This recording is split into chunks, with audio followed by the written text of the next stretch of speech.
যত বড় ষড়যন্ত্রই হোক আর যত বড় ফ্যাসিস্টরা যত টাকা এখানে বিনিয়োগ করুক না কেন, নির্বাচন হতেই হবে, নির্বাচন হতেই হবে, নির্বাচন হতেই হবে, এর কোনো বিকল্প নেই। কেউ কেউ বিএনপিকে ঠেকানোর জন্য তারেক রহমান সাহেব যেন আগামী দিনে নেতৃত্বে, মানে দেশ পরিচালনার নেতৃত্বে না আসতে পারেন, প্রধানমন্ত্রী না হতে পারে, এই বিবেচনায় ইলেকশন বন্ধ করতে চান, দেশে বিশৃঙ্খলা সৃষ্টি করতে চান। আমরা দেখেছি জাতীয় পার্টির অফিসের সামনে ভিপি নূরকে যেভাবে আঘাত করা হয়েছে, তারপর আমাদের জাগপার খন্দকার লুৎফরকে যেভাবে কুপানো হয়েছে, এর একটি মাত্র লক্ষ্য হচ্ছে আগামী নির্বাচনকে বাধাগ্রস্ত করা, বিঘ্নিত করা। কিন্তু এইসব করে কোনো লাভ হবে না।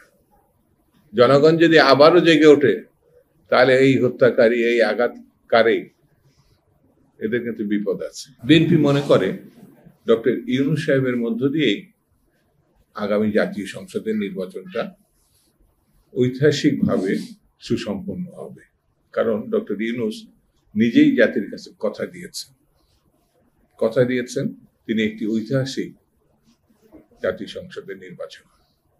গত 3টি নির্বাচন শেখ হাসিনা আত্মসাৎ করেছে, খুন করেছে, ধ্বংস করেছে। সেই ধ্বংসের স্তূপের উপরে গণতন্ত্রের পতাকা ওড়ানোর যে দায়িত্ব, সেই দায়িত্ব বর্তমান সরকার নিয়েছে। বিএনপি সেই সরকারকে সমর্থন জানিয়েছে। আমাদের সরকার প্রধান, সরকারের সহকর্মীরা বারবার উল্লেখ করেছেন ফেব্রুয়ারি মাসেই নির্বাচন হবে। তারপরেও বিশেষ বিশেষ মহল সেই ঘোষণাকে, সেই প্রতিশ্রুতিকে একটি ধোঁয়াচ্ছাপূর্ণ অবিশ্বাসের দিকে নিয়ে যাওয়ার চেষ্টা করেছে। কাছের লোক, দূরের লোক সবাই সতর্কতা ছাড়াই ষড়যন্ত্রের যারা পারদর্শী তাদের ফাঁদে পা দিচ্ছে। এই ষড়যন্ত্রের মূল উদ্যোক্তা আওয়ামী লীগ, যারা নির্বাচন কখনোই ক্ষমতায় থেকে সুষ্ঠুভাবে করতে পারে। আরেকটি ভালো নির্বাচন হোক এই দেশে, আওয়ামী লীগ এটা চায় না বলে এই 3টে খারাপ ইলেকশন করেছে। হাসিনা গণহত্যাকারী, এ ব্যাপারে আমার মনে হয় বাংলাদেশের মানুষ, বিশেষ করে দক্ষিণ পূর্ব এশিয়ার মানুষ, এটা তারা জানে। বিদায়ের আগে, পালানোর আগে, লুকানোর আগে সে যেভাবে নির্বিচারে গণহত্যা চালিয়েছে, এটা তার বাবা শেখ মুজিবের পথ অনুসরণ করেছে।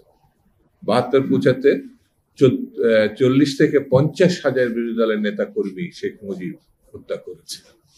তারই উত্তরসূরি শেখ হাসিনা দীর্ঘ শাসনকালে 10,000-এর উপরে, আর গত জুলাইয়ে আমাদের ছেলে মেয়ের দিকে জুলাই আগস্টে এই গণহত্যা ইতিহাসে ভয়ঙ্করতম গণহত্যা হিসেবে চিহ্নিত হবে।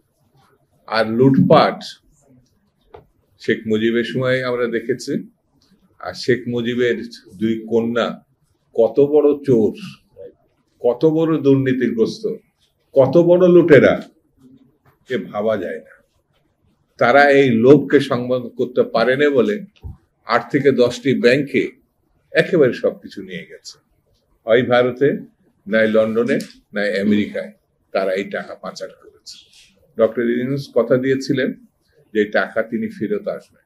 আমি এখনো বিশ্বাস করি ডক্টর ইউনূস যদি উদ্যোগী হয়, তাহলে এই টাকার বড় অংশ ফিরে আসা সম্ভব।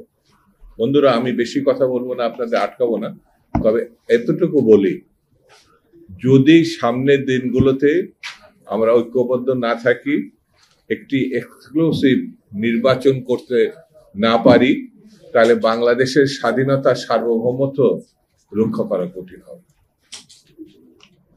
যত বড় ষড়যন্ত্রই হোক আর যত বড় ফ্যাসিস্টরা যত টাকা এখানে বিনিয়োগ করুক না কেন, নির্বাচন হতেই হবে, নির্বাচন হতেই হবে, নির্বাচন হতেই হবে, এর কোনো বিকল্প নেই।